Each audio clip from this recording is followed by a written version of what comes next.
Tanah air. Sekarang sudah saatnya saya berbicara mengenai persoalan Bank Senturi.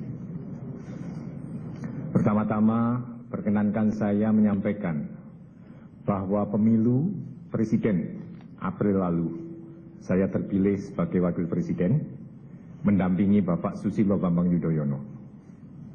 Hasil pemilihan umum itu telah disahkan oleh Mahkamah Konstitusi dan Komisi Pemilihan Umum.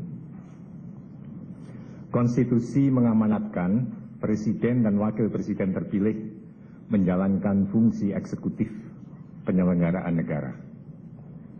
Begitu pula DPR sebagai hasil pemilu yang sah menjalankan fungsi legislatif termasuk fungsi pengawasan terhadap eksekutif. Fungsi yudikatif dijalankan oleh Mahkamah Agung dan Mahkamah Konstitusi.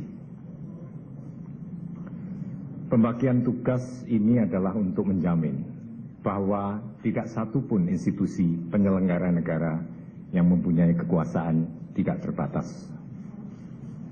Masing-masing menjaga dan dijaga agar roda penyelenggaraan negara berjalan dengan transparan, akuntabel, dan penuh tanggung jawab. Saudara-saudara sekalian, kebijakan penyelamatan Bank Senturi pada penghujung tahun 2008 yang lalu adalah langkah untuk menyelamatkan perekonomian nasional dari badai krisis yang melanda seluruh dunia. Sejauh ini hasilnya sudah terbukti.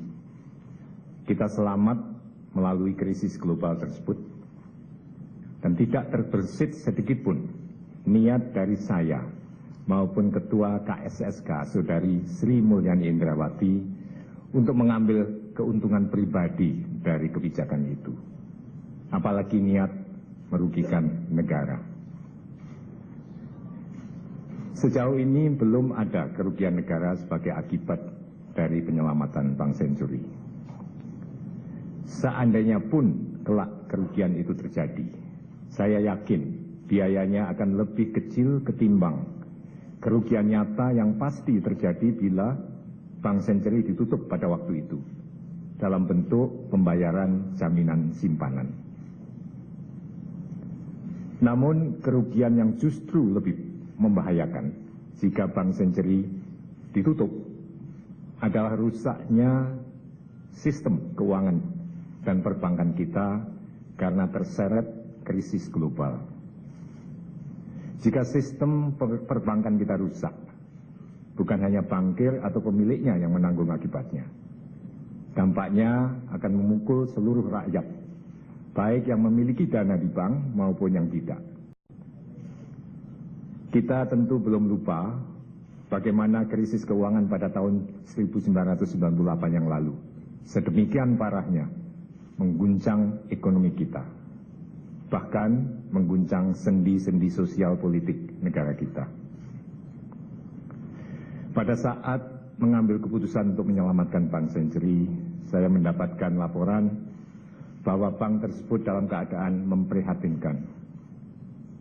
Di dalam bank itu sendiri belakangan terungkap banyak terjadi salah urus dan manipulasi oleh manajemen maupun pemiliknya.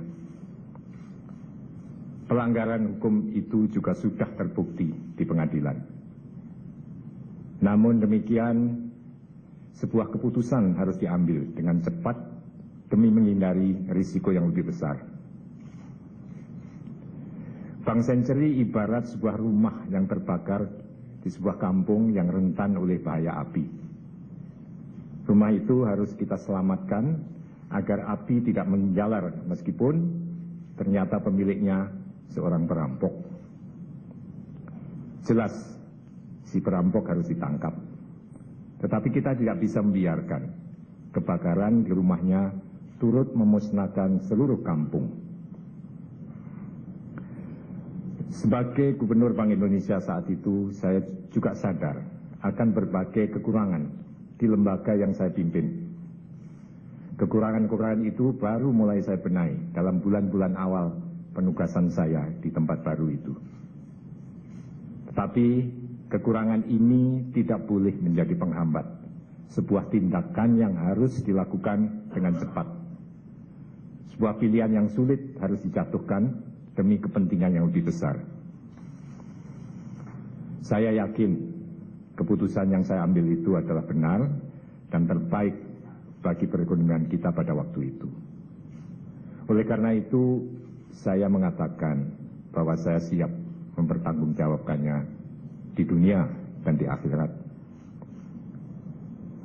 Dalam momen-momen yang sulit dan penuh ketegangan pada waktu itu, kita melihat ada pejabat-pejabat di berbagai instansi yang dengan niat tulus bekerja untuk mengatasi keadaan yang kita hadapi pada waktu itu. Kepada mereka saya ingin menyampaikan penghargaan yang setinggi-tingginya. Saudara-saudara sekalian, setelah menguraikan dasar-dasar kebijakan tersebut, perkenankan saya sekarang menyampaikan pandangan.